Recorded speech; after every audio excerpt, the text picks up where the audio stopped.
A week ago, the FBI Director Comey released a letter about new emails that were found. There's been some debate about the effect of that on the campaign. What effect has that had? Has it been responsible for these polls tightening?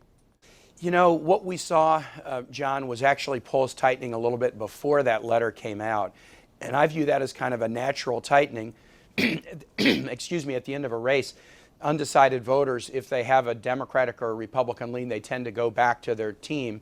And we are seeing that happen at the end. And so the tightening began before.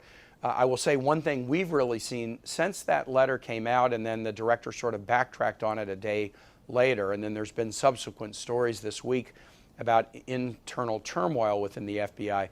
We've seen it add to the energy on our side.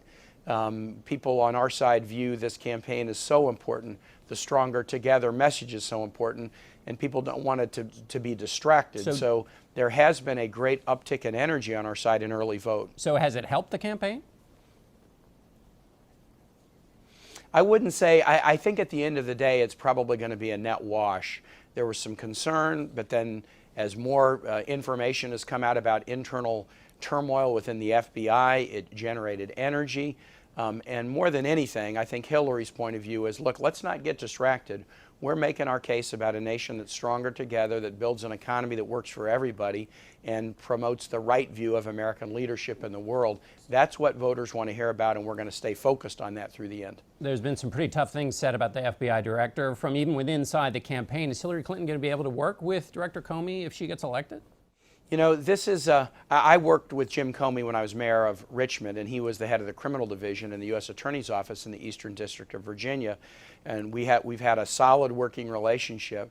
It's been puzzling and troubling. The decision to release that letter violated two protocols, a protocol about not releasing controversial information right on the eve of election, and also one about not talking about pending investigations. Stories this week raise other questions that are challenging about why that would happen.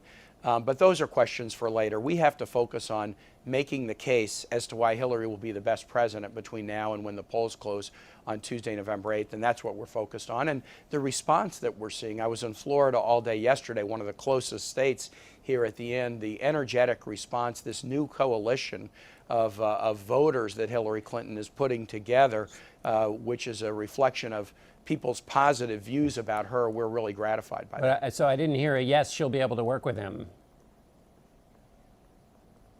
That assumes, you know, something we're not ready to assume. We're not assuming anything about the outcome Tuesday.